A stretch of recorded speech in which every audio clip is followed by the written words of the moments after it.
ആമുഖം. ദൈവനാമത്തിന് മഹത്വമുണ്ടാകട്ടെ. ഡിവൈൻ സ്ക്രോൾസ് എന്ന ഈ മാഗസീനിലൂടെ കഴിഞ്ഞ നാളുകളിൽ നാം പല ക്രിസ്തീയ ആത്മീയ വിഷയങ്ങളെക്കുറിച്ച് പങ്കുവയ്ക്കുകയും അവയിലൂടെ കുറച്ചു പേർക്കെങ്കിലും യഥാർത്ഥ ക്രിസ്തീയ ആത്മീയ ജീവിതത്തെക്കുറിച്ച് ചില നല്ല കാഴ്ചപ്പാടും ബോധ്യവും കൊടുക്കുവാൻ ദൈവത്താൽ സാധിച്ചുവെന്നതിൽ ഞങ്ങൾക്ക് സന്തോഷമുണ്ട്. ഈ ലക്കം മുതൽ അടിസ്ഥാന ക്രിസ്തീയ വിശ്വാസങ്ങളിൽ ഊന്നിയുള്ള ചില ചിന്തകൾ പങ്കുവയ്ക്കുവാൻ കർത്താവിൽ ആഗ്രഹിക്കുന്നു.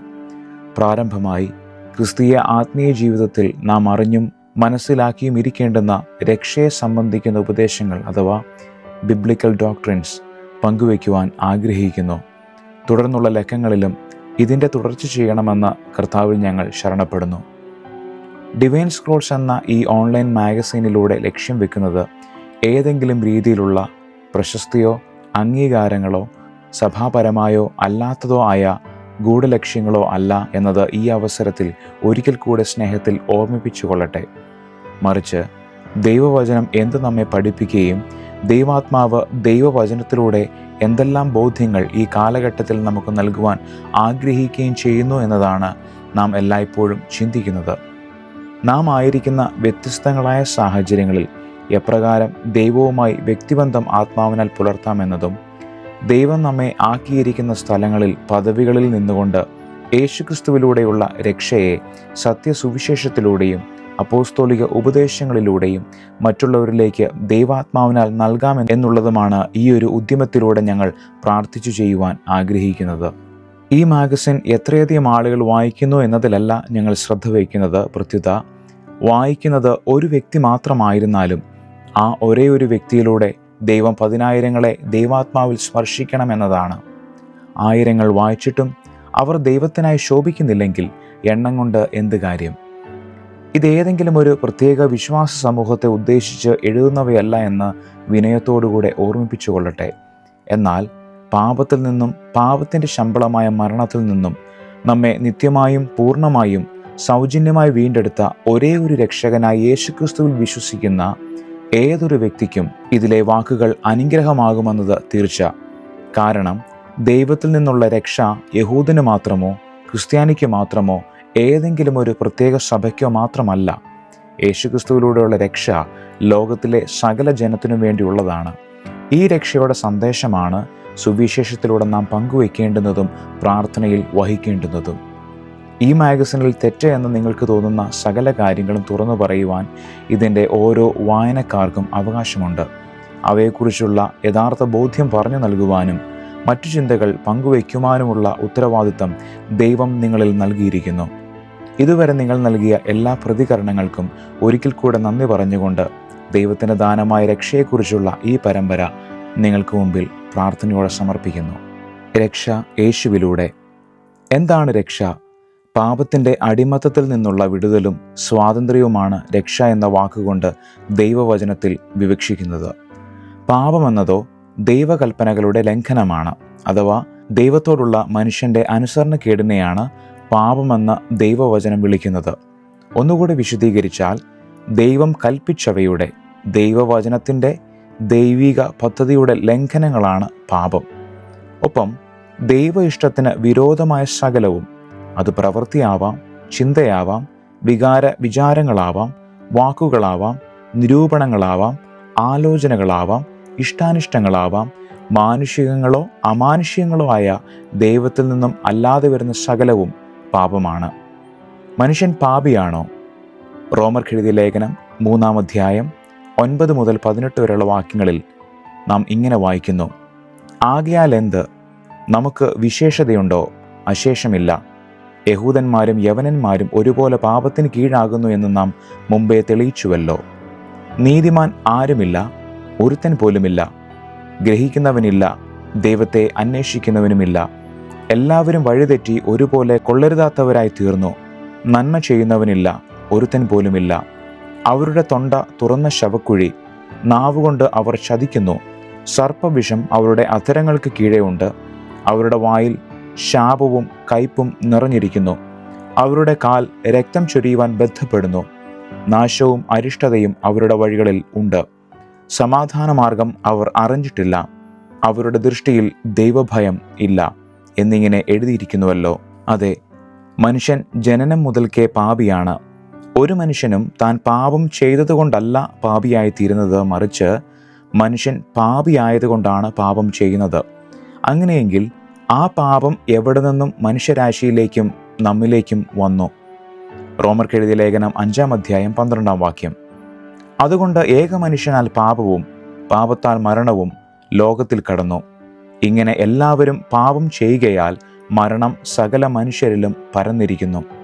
ഒരു വ്യക്തിയുടെ അഥവാ ഏകനാൽ പാപവും മരണവും ലോകത്തിലേക്ക് അഥവാ സകല മനുഷ്യരിലേക്കും കടന്നു വന്നുവെന്ന് ഈ തിരുവചനം നമ്മെ ഓർമ്മിപ്പിക്കുന്നു. ആ ഏകൻ ആദ്യ മനുഷ്യനായ ആദമാണ്. ഉൽപ്പത്തി പുസ്തകം 1-ാം അധ്യായം 26-27 വാക്യങ്ങൾ. അനന്തരം ദൈവം, നാം നമ്മുടെ സ്വരൂപത്തിൽ നമ്മുടെ സാദൃശ്യപ്രകാരം മനുഷ്യനെ ഉണ്ടാക്കുക.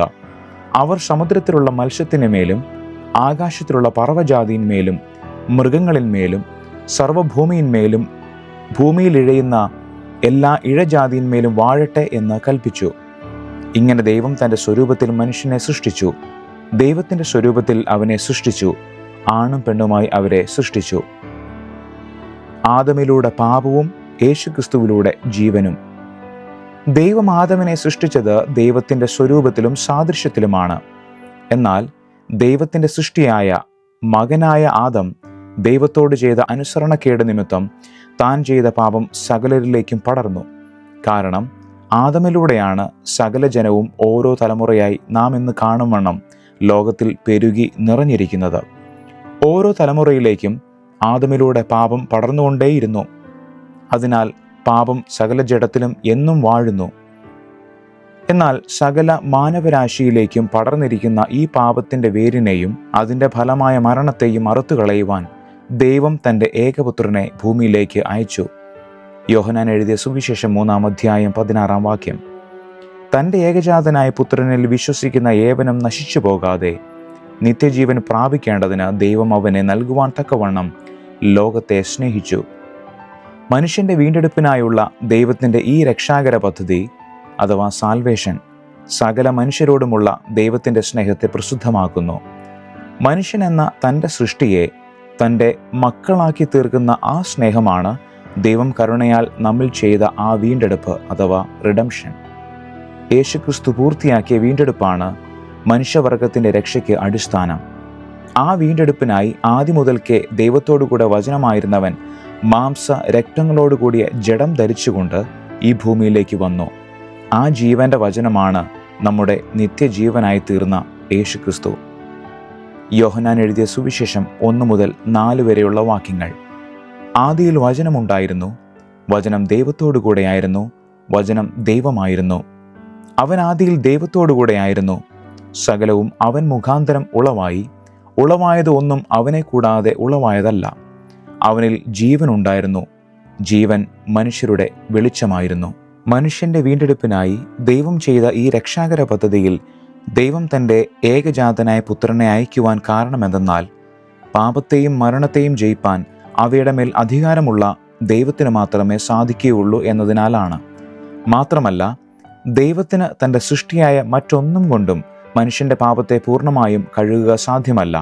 കാരണം ആദത്താൽ പടർന്നിരുന്ന മരണത്തെ ജയിക്കുവാൻ അതേ മരണത്തിന് കീഴിലുള്ള മനുഷ്യനെ ഉപയോഗിക്കുക അസാധ്യം. അതുകൊണ്ട് ദൈവമായവൻ മനുഷ്യ ശരീരം എടുത്തുകൊണ്ട് ഈ ഭൂമിയിലേക്ക് ഇറങ്ങി വന്നു. എബ്രായർക്ക് എഴുതിയ ലേഖനം 2-ാം അധ്യായം 14 മുതൽ 18 വരെയുള്ള വാക്യങ്ങൾ. മക്കൾ ജഡരക്തങ്ങളോട് കൂടിയവർ ആകൊണ്ട് അവനും അവരെ പോലെ ജഡരക്തങ്ങളോട് കൂടിയവനായി മരണത്തിൻ്റെ അധികാരിയായ പിശാചിനെ തൻ്റെ മരണത്താൽ നീക്കി ജീവപര്യന്തം മരണഭീതിയാൽ അടിമകളായിരുന്നവരെയൊക്കെയും വിടുവിച്ചു. ദൂതന്മാരെ സംരക്ഷണ ചെയ്യുവാനല്ല, അബ്രഹാമിൻ്റെ സന്തതിയെ സംരക്ഷണ ചെയ്യുവാൻ അത്രേ അവൻ വന്നത്. അതുകൊണ്ട് ജനത്തിൻ്റെ പാപങ്ങൾക്ക് പ്രായശ്ചിത്തം വരുത്തുവാൻ അവൻ കരുണയുള്ളവനും ദൈവകാര്യത്തിൽ വിശ്വസ്ത മഹാപുരോഹിതനുമാകേണ്ടതിന് സകലത്തിലും തൻ്റെ സഹോദരന്മാരോട് സദൃശനായി തീരുവാൻ ആവശ്യമായിരുന്നു. താൻ തന്നെ പരീക്ഷിതനായി കഷ്ടം അനുഭവിച്ചിരിക്കിയാൽ പരീക്ഷിക്കപ്പെടുന്നവർക്ക് സഹായിപ്പാൻ കഴിവുള്ളവനാകുന്നു. ഏകനായ ആദം ചെയ്ത അനുസരണക്കേടിൻ്റെ സകല പ്രതിഫലങ്ങളും പാപത്തിൻ്റെ ഓർമ്മ പോലും ഛേദിച്ചു കളഞ്ഞുകൊണ്ട് മറ്റൊരു ഏകൻ, അത് യേശുക്രിസ്തു, ദൈവത്തോടുള്ള തൻ്റെ അനുസരണം പൂർണ്ണമായും ചെയ്തു. ആ അനുസരണമോ തന്നെത്താൻ ഒരു ബലിയായി കാൽവരി ക്രൂശിൽ നമുക്ക് വേണ്ടി തൻ്റെ രക്തം ചൊരിഞ്ഞുകൊണ്ട് മരണത്തോളം നമ്മെ ഓരോരുത്തരെയും സ്നേഹിച്ചുകൊണ്ട് പിതാവാം ദൈവത്തെ അനുസരിച്ചതു തന്നെ. റോമർക്കെഴുതിയ ലേഖനം 5-ാം അധ്യായം 17 മുതൽ 19 വരെയുള്ള വാക്യങ്ങൾ. ഏകന്റെ ലംഘനത്താൽ മരണം ആ ഏകൻ നിമിത്തം വാണുവെങ്കിൽ കൃപയുടെയും നീതിദാനത്തിൻ്റെയും സമൃദ്ധി ലഭിക്കുന്നവർ യേശുക്രിസ്തു എന്ന ഏകൻ നിമിത്തം ഏറ്റവും അധികമായി ജീവനിൽ വാഴും. അങ്ങനെ ഏകലംഘനത്താൽ സകല മനുഷ്യർക്കും ശിക്ഷാവിധി വന്നതുപോലെ ഏകനീതിയാൽ സകല മനുഷ്യർക്കും ജീവകാരണമായ നീതീകരണവും വന്നു. ഏകമനുഷ്യന്റെ അനുസരണക്കേടിനാൽ അനേകർ പാപികളായി തീർന്നതുപോലെ ഏകന്റെ അനുസരണത്താൽ അനേകർ നീതിമാന്മാരായി തീരും. ആദം ചെയ്ത പാപത്തിന്റെ ശിക്ഷ യേശുക്രിസ്തു തൻ്റെ മേൽ വഹിച്ചു, പാപത്തിന്റെ ശമ്പളമായ മരണത്തിൽ നിന്നും നമ്മെ ഓരോരുത്തരെയും മോചിപ്പിക്കുവാനും യേശുക്രിസ്തുവിൽ വിശ്വസിക്കുന്ന നമുക്ക് ഓരോരുത്തർക്കും പുതുജീവൻ നൽകുവാനും ദൈവം ക്രൂശിക്കപ്പെട്ട യേശുവിനെ നമ്മുടെ രക്ഷയ്ക്കായി സ്വർഗത്തിനും ഭൂമിക്കും മധ്യേ ക്രൂശിൽ ഉയർത്തി. റോമർക്കെഴുതിയ ലേഖനം 3-ാം അധ്യായം 23 മുതൽ 26 വരെയുള്ള വാക്യങ്ങൾ. ഒരു വ്യത്യാസവുമില്ല, എല്ലാവരും പാപം ചെയ്ത് ദൈവ തേജസ് ഇല്ലാത്തവരായി തീർന്നു. അവന്റെ കൃപയാൽ ക്രിസ്തു യേശുവിങ്കലെ വീണ്ടെടുപ്പ് മൂലം സൗജന്യമായത്രേ നീതീകരിക്കപ്പെടുന്നത്. വിശ്വസിക്കുന്നവർക്ക് അവൻ തൻ്റെ രക്തം മൂലം പ്രായശ്ചിത്തമാകുവാൻ ദൈവം അവനെ പരസ്യമായി നിർത്തിയിരിക്കുന്നു. ദൈവം തൻ്റെ പൊറുമയിൽ മുൻകഴിഞ്ഞ പാപങ്ങളെ ശിക്ഷിക്കാതെ വിടുക നിമിത്തം തൻ്റെ നീതിയെ പ്രദർശിപ്പിപ്പാൻ താൻ നീതിമാനും യേശുവിൽ വിശ്വസിക്കുന്നവനെ നീതീകരിക്കുന്നവനും ആകേണ്ടതിന് ഇക്കാലത്ത് തൻ്റെ നീതിയെ പ്രദർശിപ്പാൻ തന്നെ അങ്ങനെ ചെയ്തത്. രക്ഷിക്കപ്പെടുവാൻ എങ്ങനെ കഴിയും? അപ്പോസ്തല പ്രവൃത്തികൾ 16-ാം അധ്യായം 30-31 വാക്യങ്ങൾ. അവരെ പുറത്തു കൊണ്ടുവന്ന്, യജമാനന്മാരെ, രക്ഷ പ്രാപിപ്പാൻ ഞാൻ എന്ത് ചെയ്യണമെന്ന് ചോദിച്ചു. കർത്താവായ യേശുവിൽ വിശ്വസിക്കുക, എന്നാൽ നീയും നിന്റെ കുടുംബവും രക്ഷ പ്രാപിക്കുമെന്ന് അവൻ പറഞ്ഞു. യേശുക്രിസ്തുവിലൂടെ മാത്രം ലഭ്യമാകുന്ന രക്ഷയുടെ അനുഭവത്തിലേക്ക് കടക്കുവാൻ 2 പ്രധാന കാര്യങ്ങൾ ആവശ്യമെന്ന് തിരുവചനം നമ്മെ പഠിപ്പിക്കുന്നു. 1. നമ്മുടെ പാപം ഏറ്റുപറയുക. 1 യോഹന്നാൻ 1-ാം അധ്യായം 9 മുതൽ 10 വരെയുള്ള വാക്യങ്ങൾ. നമ്മുടെ പാപങ്ങളെ ഏറ്റുപറയുന്നുവെങ്കിൽ അവൻ നമ്മോട് പാപങ്ങളെ ക്ഷമിച്ച് സകല അനീതിയും പോക്കി നമ്മെ ശുദ്ധീകരിപ്പാൻ തക്കവണ്ണം വിശ്വസ്തനും നീതിമാനും ആകുന്നു. നാം പാപം ചെയ്തിട്ടില്ല എന്ന് പറയുന്നുവെങ്കിൽ അവനെ അസത്യവാദിയാക്കുന്നു, അവൻ്റെ വചനം നമ്മിൽ ഇല്ലാതെയായി. 2. മാനസാന്തരം. അപ്പോസ്തല പ്രവൃത്തികൾ 17-ാം അധ്യായം 30-ാം വാക്യം. എന്നാൽ അറിയായ്മയുടെ കാലങ്ങളെ ദൈവം ലക്ഷ്യമാക്കാതെ ഇപ്പോൾ എല്ലായിടത്തും എല്ലാവരും മാനസാന്തരപ്പെടണമെന്ന് മനുഷ്യരോട് കൽപ്പിക്കുന്നു. അപ്പോസ്തല പ്രവൃത്തികളുടെ പുസ്തകം 3-ാം അധ്യായം 19 മുതൽ 20 വരെയുള്ള വാക്യങ്ങൾ. ആകയാൽ നിങ്ങൾ പാപങ്ങൾ മാഞ്ഞു കിട്ടേണ്ടതിന് മാനസാന്തരപ്പെട്ട് തിരിഞ്ഞുകൊള്ളുവിൻ. എന്നാൽ കർത്താവിൻ്റെ സുമ്മുഖത്ത് നിന്ന് ആശ്വാസകാലങ്ങൾ വരികയും നിങ്ങൾക്ക് മുൻ നിയമിക്കപ്പെട്ട ക്രിസ്തുവായ യേശുവിനെ അവൻ അയക്കുകയും ചെയ്യും. രക്ഷയുടെ അനുഭവത്തിലേക്ക് നമ്മെ നടത്തുന്നതും രക്ഷ നമുക്ക് ദാനമായി നൽകുന്നതും യേശുക്രിസ്തുവിലൂടെ ദൈവം മാത്രം ചെയ്യുന്ന പ്രവൃത്തിയാണ്. യേശുവിൽ നാം വെച്ചിരിക്കുന്ന വിശ്വാസത്തിലൂടെയാണ് ഇത് സാധ്യമാകുന്നത്, മാനുഷികമല്ല എന്ന് സാരം. ഫിലിപ്പിയർക്ക് എഴുതിയ ലേഖനം 2-ാം അധ്യായം 12 മുതൽ 13 വരെയുള്ള വാക്യങ്ങൾ. അതുകൊണ്ട് പ്രിയമുള്ളവരെ, നിങ്ങൾ എല്ലായ്പ്പോഴും അനുസരിച്ചതുപോലെ ഞാൻ അരികത്തിരിക്കുമ്പോൾ മാത്രമല്ല, ഇന്ന് ദൂരത്തിരിക്കുമ്പോൾ ഏറ്റവും അധികമായി ഭയത്തോടും വിറയലോടും കൂടെ നിങ്ങളുടെ രക്ഷയ്ക്കായി പ്രവർത്തിപ്പിൻ. ഇച്ഛിക്ക എന്നതും പ്രവർത്തിക്ക എന്നതും നിങ്ങളിൽ ദൈവമല്ലോ തിരുവുള്ളമുണ്ടായിട്ട് പ്രവർത്തിക്കുന്നത്. എബ്രായർക്ക് എഴുതിയ ലേഖനം 11-ാം അധ്യായം 2-ാം വാക്യം. വിശ്വാസത്തിന് നായകനും പൂർത്തി വരുത്തുന്നവനുമായ യേശുവിനെ നോക്കുക. തൻ്റെ മുമ്പിൽ വെച്ചിരുന്ന സന്തോഷമോർത്ത് അവൻ അപമാനം അലക്ഷ്യമാക്കി ക്രൂശിനെ സഹിക്കുകയും ദൈവസിംഹാസനത്തിൻ്റെ വലതുഭാഗത്ത് ഇരിക്കുകയും ചെയ്തു. യേശുക്രിസ്തുവിലൂടെ സൗജന്യമായ രക്ഷയാണ് ദൈവം നമുക്കായി ഒരുക്കിയിരിക്കുന്നത്. മനുഷ്യൻ ചെയ്യുന്ന അഥവാ ചെയ്തുകൊണ്ടിരിക്കുന്നതോ ചെയ്തതോ ചെയ്യുവാൻ പോകുന്നതോ ആയ ഒന്നിനാലും ഒരു പ്രവൃത്തിയാലും നാം ദൈവത്തിൻ്റെ സന്നിധിയിൽ നീതീകരിക്കപ്പെടുകയില്ല. അതുകൊണ്ട് പാപത്തിൽ നിന്നുമുള്ള രക്ഷ നാം പ്രാപിക്കുന്നത് ഏതെങ്കിലും ഒരു കർമ്മത്തിലൂടെയല്ല, അഥവാ പ്രവൃത്തികളിലൂടെയല്ല.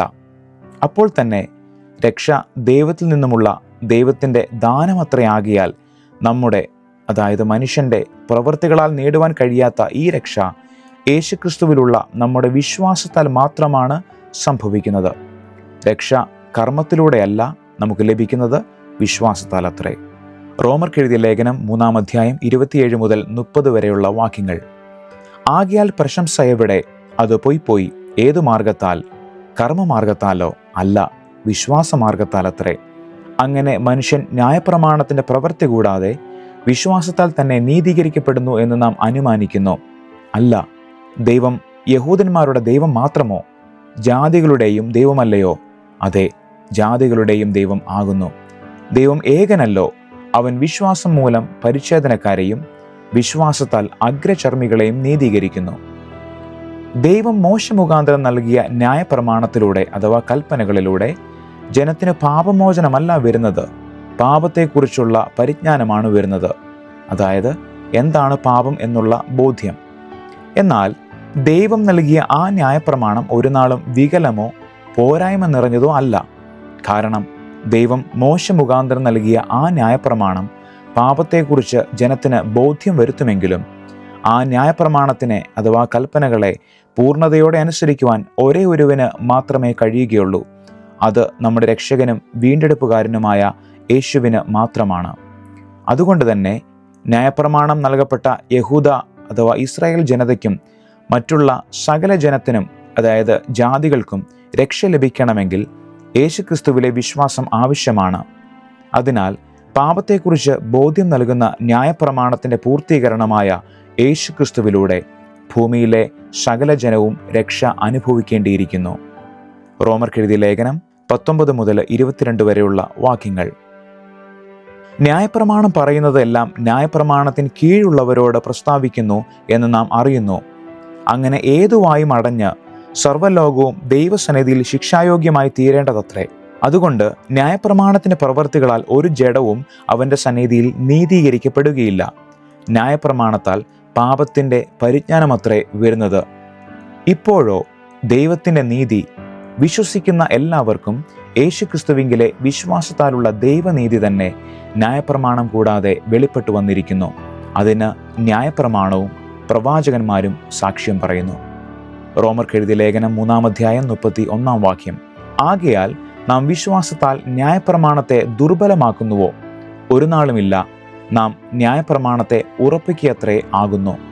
അതിനാൽ ദൈവം നൽകിയ ആ നല്ല ന്യായപ്രമാണം യേശുക്രിസ്തുവിലൂടെ പൂർത്തീകരിക്കപ്പെടുകയും ആ യേശുവിൽ വിശ്വസിക്കുന്ന ഏവർക്കും ദൈവത്തിന്റെ നീതിയെ യേശുക്രിസ്തുവിലുള്ള വിശ്വാസത്താൽ നേടിയെടുക്കുവാൻ അഥവാ പൂർത്തീകരിക്കുവാൻ കൃപ നൽകുകയും ചെയ്യുന്നു. ദൈവത്തിന്റെ നീതി യേശുക്രിസ്തുവിലൂടെ എൻ്റെ നീതിയായി മാറുകയും പാപിയായ ഞാൻ ദൈവത്തിന്റെ തന്നെ നീതിയാൽ നീതീകരിക്കപ്പെടുകയും ചെയ്യുന്നു. റോമർക്കെഴുതിയ ലേഖനം 3-ാം അധ്യായം 30-ാം വാക്യം. ദൈവം ഏകനല്ലോ? അവൻ വിശ്വാസം മൂലം പരിച്ഛേദനക്കാരെയും വിശ്വാസത്താൽ അഗ്രചർമ്മികളെയും നീതീകരിക്കുന്നു. റോമർക്കെഴുതിയ ലേഖനം 4-ാം അധ്യായം 16 മുതൽ 25 വരെയുള്ള വാക്യങ്ങൾ. അതുകൊണ്ട് കൃപാദാനം എന്നു വരേണ്ടതിന് വിശ്വാസത്താൽ അത്രേ അവകാശികളാകുന്നത്. വാഗ്ദത്തം സകല സന്തതിക്കും ന്യായപ്രമാണമുള്ളവർക്ക് മാത്രമല്ല, അബ്രഹാമിന്റെ വിശ്വാസമുള്ളവർക്കും കൂടെ ഉറപ്പാകേണ്ടതിന് തന്നെ. മരിച്ചവരെ ജീവിപ്പിക്കുകയും ഇല്ലാത്തതിനെ ഉള്ളതുപോലെ വിളിക്കുകയും ചെയ്യുന്നവനായി താൻ വിശ്വസിച്ച ദൈവത്തിന്റെ ദൃഷ്ടിയിൽ അവൻ നമുക്കെല്ലാവർക്കും പിതാവാകേണ്ടതിന് തന്നെ. ഞാൻ നിന്നെ ബഹുജാതികൾക്ക് പിതാവാക്കി വെച്ചു എന്ന് എഴുതിയിരിക്കുന്നുവല്ലോ. നിന്റെ സന്തതി ഇവണ്ണം ആകുമെന്ന് അരുളി ചെയ്തിരിക്കുന്നത് പോലെ താൻ ബഹുജാതികൾക്കും പിതാവാകും എന്ന് അവൻ ആശയ്ക്ക് വിരോധമായി ആശയോടെ വിശ്വസിച്ചു. അവൻ ഏകദേശം 100 വയസ്സുള്ളവനാകിയാൽ തൻ്റെ ശരീരം നിർജീവമായി പോയതും സാറയുടെ ഗർഭപാത്രത്തിൽ നിർജീവത്വവും ഗ്രഹിച്ചിട്ടും വിശ്വാസത്താൽ ക്ഷീണിച്ചില്ല. ദൈവത്തിന്റെ വാഗ്ദത്തത്തിങ്കൽ അവിശ്വാസത്താൽ സംശയിക്കാതെ ദൈവത്തിൽ ശക്തിപ്പെട്ട് ദൈവത്തിന് മഹത്വം കൊടുത്തു. അവൻ വാഗ്ദത്തം ചെയ്ത് പ്രവർത്തിപ്പാനും ശക്തനെന്ന് പൂർണ്ണമായി ഉറച്ചു. അതുകൊണ്ട് അത് അവന് നീതിയായി കണക്കിട്ടു. അവനും കണക്കിട്ടു എന്ന് എഴുതിയിരിക്കുന്നത് അവനെ വിചാരിച്ചു മാത്രം അല്ല, നമ്മെ വിചാരിച്ചും കൂടെ ആകുന്നു. നമ്മുടെ അതിക്രമങ്ങൾ നിമിത്തം മരണത്തിന് ഏൽപ്പിച്ചും നമ്മുടെ നീതീകരണത്തിനായി ഉയർപ്പിച്ചുമിരിക്കുന്ന നമ്മുടെ കർത്താവായ യേശുവിനെ മരിച്ചവരിൽ നിന്ന് ഉയർപ്പിച്ചവനിൽ വിശ്വസിക്കുന്ന നമുക്കും കണക്കിടുവാനുള്ളതാകിയാൽ തന്നെ. യേശുക്രിസ്തുവിലൂടെ ഇപ്രകാരം നാം വിശ്വാസത്താൽ നീതീകരിക്കപ്പെടുമ്പോൾ നാം നമ്മുടെ രക്ഷാനായകനായ യേശുക്രിസ്തുവിലൂടെ ദൈവത്തോടുള്ള ശത്രുത്വം നീങ്ങി ദൈവമക്കളെന്ന പദവിയിലേക്കും ദൈവിക സമാധാനത്തിലേക്കും കടക്കുന്നു. ഈ സമാധാനം ദൈവത്തിങ്കൽ നിന്നും ലഭിക്കിയാൽ മറ്റാർക്കും ഇത് നീക്കുവാൻ കഴിയുകയില്ല. ഇവിടെ നാം നമ്മുടെ ക്രിസ്തുവിലെ യഥാർത്ഥ ആത്മീയ ജീവിതം തുടങ്ങുകയായി. റോമർക്കെഴുതിയ ലേഖനം 5-ാം അധ്യായം 1 മുതൽ 2 വരെയുള്ള വാക്യങ്ങൾ. വിശ്വാസത്താൽ നീതീകരിക്കപ്പെട്ടിട്ട് നമ്മുടെ കർത്താവായ യേശുക്രിസ്തു മൂലം നമുക്ക് ദൈവത്തോട് സമാധാനമുണ്ട്. നാം നിൽക്കുന്ന ഈ കൃപയിലേക്ക് നമുക്ക് അവൻ മൂലം വിശ്വാസത്താൽ പ്രവേശനവും ലഭിച്ചിരിക്കുന്നു. നാം ദൈവ തേജസ്സിന്റെ പ്രത്യാശയിൽ പ്രശംസിക്കുന്നു. രക്ഷ എന്നത് എല്ലായ്പ്പോഴും വ്യക്തിപരമാണ്. യേശുവിനെ സ്വന്തം ജീവിതത്തിൽ തൻ്റെ രക്ഷിതാവും കർത്താവുമായി സ്വീകരിച്ചുകൊണ്ട് ഓരോ വ്യക്തിയും വ്യക്തിപരമായി നടത്തേണ്ടുന്ന വിശ്വാസത്തിൻ്റെ പ്രവൃത്തിയാണ് രക്ഷ എന്നത്. ഇതൊരു വാക്കിൻ്റെ പ്രവൃത്തിയല്ല. പ്രത്യുത എൻ്റെ പാപത്തിൽ നിന്നും പാപം മൂലം കടന്നു വന്ന മരണശിക്ഷയിൽ നിന്നും ദൈവത്തിൻ്റെ ഭവനത്തിലേക്ക് ദൈവത്തിൻ്റെ മകനായി മകളായി തീരുവാനുള്ള ഉറച്ച തീരുമാനവും ദൈവത്തോടുള്ള സമർപ്പണവുമാണ്. റോമർക്കെഴുതിയ ലേഖനം 10-ാം അധ്യായം 9 മുതൽ 10 വരെയുള്ള വാക്യങ്ങൾ. യേശുവിനെ കർത്താവെന്ന് വായ്കൊണ്ട് ഏറ്റുപറയുകയും ദൈവം അവനെ മരിച്ചവരിൽ നിന്ന് ഉയർത്തെഴുന്നേൽപ്പിച്ചുവെന്ന് ഹൃദയം കൊണ്ട് വിശ്വസിക്കുകയും ചെയ്താൽ നീ രക്ഷിക്കപ്പെടും. ഹൃദയം കൊണ്ട് നീതിക്കായി വിശ്വസിക്കുകയും വായ്കൊണ്ട് രക്ഷയ്ക്കായി ഏറ്റുപറയുകയും ചെയ്യുന്നു. രക്ഷയെ കുറിക്കുന്ന 3 കാലങ്ങൾ. യേശുക്രിസ്തുവിലൂടെ മാത്രം ലഭ്യമാകുന്ന രക്ഷയെ കുറിക്കുന്ന അഥവാ രക്ഷയെ സംബന്ധിച്ച് നാം മനസ്സിലാക്കേണ്ടുന്ന 3 കാലങ്ങൾ അഥവാ 3 തലങ്ങളുണ്ട്. 1. രക്ഷയുടെ ഭൂതകാലം, പാസ്റ്റ് ടെൻസ്. 2. രക്ഷയുടെ വർത്തമാനകാലം, പ്രസന്റ് ടെൻസ്. 3. രക്ഷയുടെ ഭാവികാലം അഥവാ ഫ്യൂച്ചർ ടെൻസ്. മേൽപ്പറഞ്ഞ 3 രക്ഷയുടെ തലങ്ങളെക്കുറിച്ച് അഥവാ കാലങ്ങളെക്കുറിച്ച് നമുക്ക് ചിന്തിക്കാം. ഇതിലൂടെ ഒരു വ്യക്തിയുടെ ദേഹം, ദേഹി, ആത്മാവ് എന്ന വ്യത്യസ്ത തലങ്ങളിൽ സംഭവിക്കുന്ന മാറ്റങ്ങൾ, അവ നമ്മുടെ ആത്മീയ ജീവിതത്തിന് നൽകുന്ന പുതുക്കം എന്നിവ ലളിതമായി ചിന്തിക്കാം. 1. രക്ഷയുടെ ഭൂതകാലം അഥവാ പാസ്റ്റ് ടെൻസ്. യേശുക്രിസ്തുവിനെ സ്വന്തം രക്ഷിതാവും നാഥനുമായി സ്വീകരിച്ചുകൊണ്ട് രക്ഷയിലേക്ക് കടന്നു വരുന്ന ഒരു വ്യക്തിയുടെ ജീവിതത്തിൽ സംഭവിക്കുന്ന ആദ്യ രക്ഷയുടെ അനുഭവമാണ് രക്ഷയുടെ ഭൂതകാലം എന്നതിൽ അർത്ഥമാക്കുന്നത്. ഇവിടെ രക്ഷ സംഭവിക്കുന്നത് എൻ്റെ ആത്മാവിലാണ് അഥവാ സ്പിരിറ്റിൽ ആണ്. പാപത്തിൻ്റെ ശമ്പളമായ മരണത്തിൽ നിന്നുള്ള രക്ഷയെ ഇത് കുറിക്കുന്നു, അതായത് saved from the penalty of the sin. യേശുക്രിസ്തുവിൻ്റെ നീതി എൻ്റെ നീതിയായി മാറുന്നു. അങ്ങനെ യേശുവിലൂടെയുള്ള വിശ്വാസത്താൽ ഞാൻ ദൈവത്തോട് നീതീകരിക്കപ്പെടുന്നു. അതുകൊണ്ട് ഈ അനുഭവത്തെ നീതീകരണം അഥവാ ജസ്റ്റിഫിക്കേഷൻ എന്ന് വിളിക്കുന്നു. ഇവിടെ എൻ്റെ നന്മ പ്രവൃത്തികളോ മറ്റൊന്നും കൊണ്ടോ നാം നീതീകരിക്കപ്പെടുന്നില്ല. യേശുവിലുള്ള വിശ്വാസത്താൽ മാത്രം നാം സൗജന്യമായി നീതീകരിക്കപ്പെടുന്നു അഥവാ രക്ഷിക്കപ്പെടുന്നു. യേശുക്രിസ്തുവിനെ എൻ്റെ രക്ഷകനായി ഞാൻ പൂർണ്ണ ഹൃദയത്തോടെ വിശ്വസിക്കുന്ന ആ സമയം ഈ നീതീകരണം എന്നിൽ സംഭവിക്കുന്നു. തിരുവചന ഭാഗങ്ങൾ. യോഹന്നാന്റെ സുവിശേഷം 3-ാം അധ്യായം 17-ാം വാക്യം. ദൈവം തൻ്റെ പുത്രനെ ലോകത്തിൽ അയച്ചത് ലോകത്തെ വിധിപ്പാനല്ല, ലോകം അവനാൽ രക്ഷിക്കപ്പെടുവാനത്രേ. തീത്തോസിന് എഴുതിയ ലേഖനം 3-ാം അധ്യായം 5-ാം വാക്യം. അവൻ നമ്മെ നാം ചെയ്ത നീതിപ്രവർത്തികളാലല്ല, തൻ്റെ കരുണപ്രകാരമത്രേ രക്ഷിച്ചത്. എഫേസ്യർക്ക് എഴുതിയ ലേഖനം 2-ാം അധ്യായം 8 മുതൽ 9 വരെയുള്ള വാക്യങ്ങൾ. കൃപയാലല്ലോ നിങ്ങൾ വിശ്വാസം മൂലം രക്ഷിക്കപ്പെട്ടിരിക്കുന്നത്, അതിനും നിങ്ങൾ കാരണമല്ല, ദൈവത്തിൻ്റെ ദാനമത്രയാകുന്നു. ആരും പ്രശംസിക്കാതിരിപ്പാൻ പ്രവൃത്തികളും കാരണമല്ല. ലൂക്കോസ് എഴുതിയ സുവിശേഷം 7-ാം അധ്യായം 50-ാം വാക്യം. അവനോ സ്ത്രീയോട്, നിന്റെ വിശ്വാസം നിന്നെ രക്ഷിച്ചിരിക്കുന്നു, സമാധാനത്തോടെ പോക എന്ന് പറഞ്ഞു.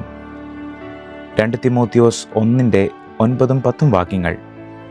അവൻ നമ്മെ രക്ഷിക്കുകയും വിശുദ്ധ വിളി കൊണ്ട് വിളിക്കുകയും ചെയ്തത് നമ്മുടെ പ്രവൃത്തികൾ നിമിത്തമല്ല, സകല കാലത്തിനു മുമ്പേ ക്രിസ്തു യേശുവിൽ നമുക്ക് നൽകിയിരിക്കുന്നതും ഇപ്പോൾ മരണം നീക്കുകയും സുവിശേഷം കൊണ്ട് ജീവനും അക്ഷയതയും വെളിപ്പെടുത്തുകയും ചെയ്ത നമ്മുടെ രക്ഷിതാവായ ക്രിസ്തു യേശുവിൻ്റെ പ്രത്യക്ഷതയാൽ വെളിപ്പെട്ടിരിക്കുന്നതുമായ തൻ്റെ സ്വന്തം നിർണയത്തിനും കൃപയ്ക്കും ഒത്തവണ്ണമത്രേ. 1 കൊരിന്ത്യർ 1-ാം അധ്യായം 21-ാം വാക്യം.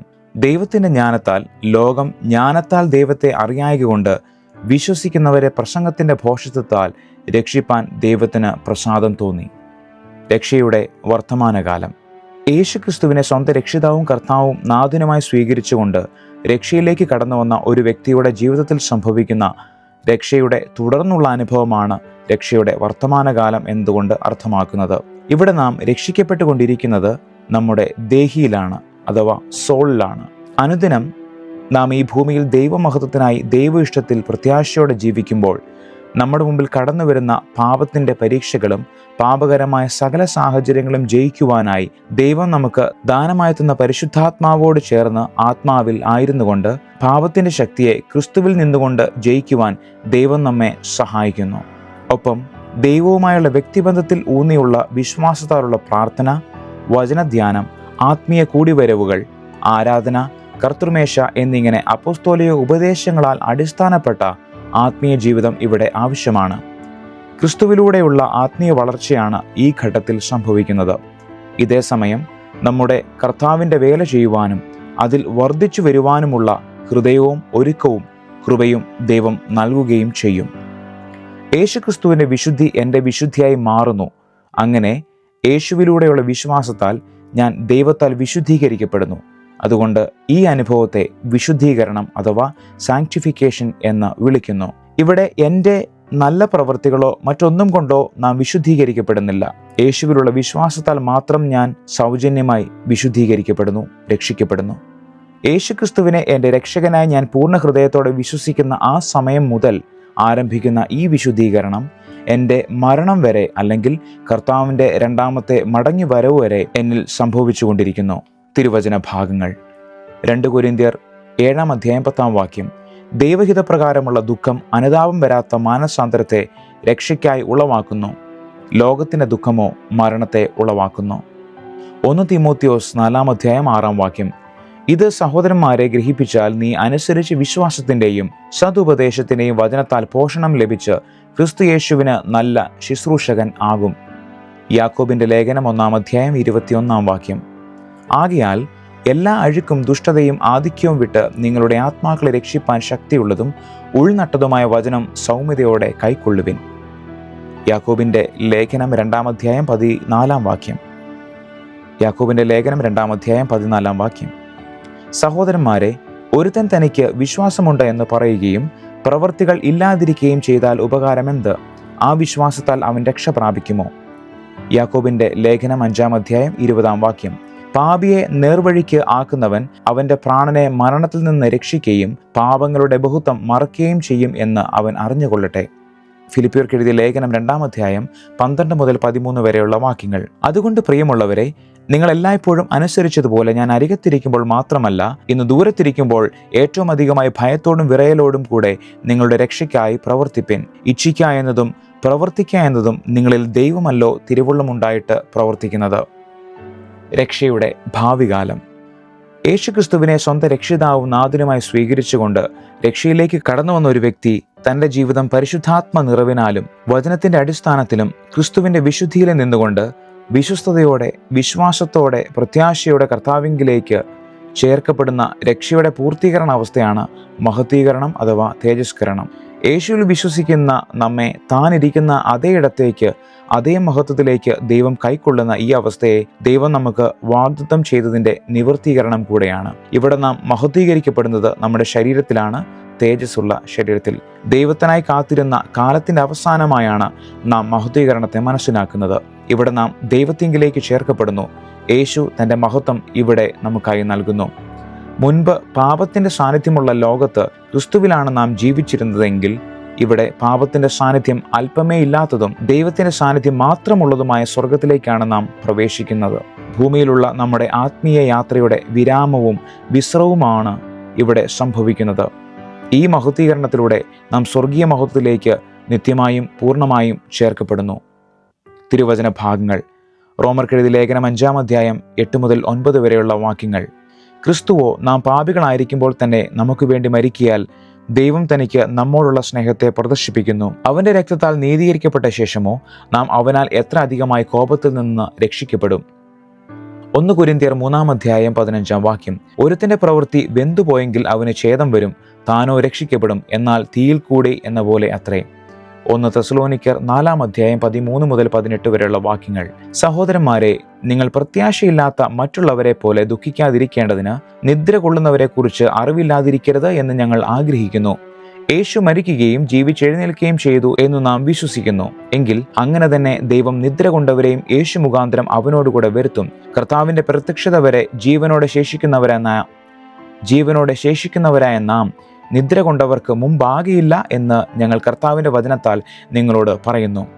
കർത്താവ് താൻ ഗംഭീര നാദത്തോടും പ്രധാന ദൂതന്റെ ശബ്ദത്തോടും ദൈവത്തിന്റെ കാഹളത്തോടും കൂടെ സ്വർഗത്തിൽ നിന്ന് ഇറങ്ങി വരികയും ക്രിസ്തുവിൽ മരിച്ചവർ മുമ്പേ ഉയർത്തെഴുന്നേൽക്കുകയും ചെയ്യും. പിന്നെ ജീവനോടെ ശേഷിക്കുന്ന നാം അവരോട് ഒരുമിച്ച് ആകാശത്തിൽ കർത്താവിനെ എതിരേൽപ്പാൻ മേഘങ്ങളിൽ എടുക്കപ്പെടും. ഇങ്ങനെ നാം എപ്പോഴും കർത്താവിനോടുകൂടെ ഇരിക്കും. ഈ വചനങ്ങളെ കൊണ്ട് അന്യോന്യം ആശ്വസിപ്പിച്ചുകൊള്ളുവിൻ. 1 കൊരിന്ത്യർ 15 അധ്യായം 51 മുതൽ 53 വരെയുള്ള വാക്യങ്ങൾ. ഞാനൊരു മർമ്മം നിങ്ങളോട് പറയാം. നാം എല്ലാവരും നിദ്ര കൊള്ളുകയില്ല. എന്നാൽ അന്ത്യകാഹളനാദത്തിങ്കൽ പെട്ടെന്ന് കണ്ണിമയ്ക്കുന്നിടയിൽ നാം എല്ലാവരും രൂപാന്തരപ്പെടും. കാഹളം ധ്വനിക്കും. മരിച്ചവർ അക്ഷയരായി ഉയർക്കുകയും നാം രൂപാന്തരപ്പെടുകയും ചെയ്യും. ഈ ദ്രവത്വമുള്ളത് അദ്രവത്തെയും ഈ മർത്യമായത് അമർത്യത്തെയും ധരിക്കണം. പ്രിയരെ, നാം ഇപ്പോഴും കലങ്ങുന്ന ജീവിതത്തിൽ പാപത്തിൽ ഒഴുകിയും പ്രത്യാശ അസ്തമിച്ചും ലോകത്തിന്റെ ഇഷ്ടങ്ങളിലും ജീവിക്കുന്നവരാണോ? അതോ യേശുവിൽ വിശ്വസിക്കുകയും എന്നാൽ ദൈവത്തെ അനുസരിക്കുവാൻ കഴിയാതെ ദൈവത്തിൽ നിന്ന് ഒളിച്ചോടിയും മറഞ്ഞുമിരിക്കുന്നവരാണോ? സ്വയം പുകഴ്ത്തിയും സ്വയം പ്രശംസിച്ചും ദൈവത്തിന്റെ പേരിൽ സ്വയത്തിനായി മാത്രം ജീവിക്കുന്നവരോ നാം? ദൈവം അറിവില്ലായ്മയുടെ കാലങ്ങളെ ഗണ്യമാക്കുന്നില്ല. എന്നാൽ നാം പാപത്തിലും കഷ്ടത്തിലും വേദനയിലും മരണത്തിലും കഴിയുവാൻ ദൈവം ആഗ്രഹിക്കുന്നില്ല. അതെ, സ്നേഹമായ നാം ദൈവം നമ്മെ ദൈവത്തിനായി വിളിക്കുകയാണ്. രക്ഷയുടെ സന്തോഷം അനുഭവിക്കുവാനും മരണശേഷമുള്ള നമ്മുടെ നിത്യത ദൈവത്തോടും യേശുവിൽ വിശ്വസിച്ച സകല വിശുദ്ധന്മാരോടും കൂടെ സന്തോഷത്തോടെ പങ്കിടുവാനും ദൈവം നമ്മെക്കുറിച്ച് ആഗ്രഹിക്കുന്നു. ഇനിയും വൈകരുത്. നിങ്ങൾ യേശുവിനെ നിങ്ങളുടെ സ്വന്തം രക്ഷിതാവും കർത്താവുമായി സ്വീകരിച്ചിട്ടില്ല എങ്കിൽ ഇന്ന് അതിനുള്ള സമയമാണ്.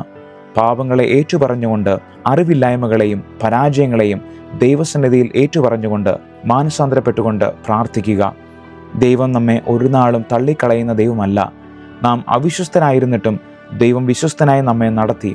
എന്നാൽ ഇനി ദൈവത്തോട് ചേർന്ന് വസിക്കുവാൻ നിങ്ങൾ ആഗ്രഹിക്കുന്നുവെങ്കിൽ നമുക്കൊരുമിച്ച് പ്രാർത്ഥിക്കാം. എൻ്റെ നല്ല ദൈവമേ, എന്നിൽ ലേശവും നന്മയില്ല. എൻ്റെ നീതിപ്രവൃത്തികൾ അത്രയും കറ പുരണ്ട തുണികൾ മാത്രം. എൻ്റെ യേശുവേ, അങ്ങ് എൻ്റെ പാപങ്ങളെ കാൽവരി ക്രൂശിൽ ചുമന്നുകൊണ്ട് എൻ്റെ പാപങ്ങൾക്ക് വേണ്ടി മരിച്ചുവല്ലോ. അങ്ങയുടെ ആ രക്തത്താൽ എന്നെ കഴുകി ശുദ്ധി ചെയ്യണമേ. അങ്ങയെ അനുസരിച്ചുകൊണ്ട് അങ്ങയുടെ ഇഷ്ടം ചെയ്യുവാൻ എന്നെ പഠിപ്പിക്കണമേ. അങ്ങയുടെ കൃപയാൽ എന്നെ നടത്തണമേ. എന്നെ അങ്ങയുടെ മകനാക്കി മകളാക്കി തീർത്തതിനാൽ സ്തോത്രം. നിത്യത വരെയും എന്നെ വീഴാതെ കാക്കണമേ. ക്രിസ്തുവിൽ തന്നെ നടത്തണമേ. ആമേൻ. ഈ വചനചിന്തകൾ നിങ്ങൾക്ക് അനുഗ്രഹവും ജീവനും നൽകുമെന്ന് കർത്താവിൽ പ്രത്യാശിക്കുന്നു. ദൈവം നിങ്ങളെല്ലാവരെയും സമൃദ്ധിയായി അനുഗ്രഹിക്കുമാറാകട്ടെ.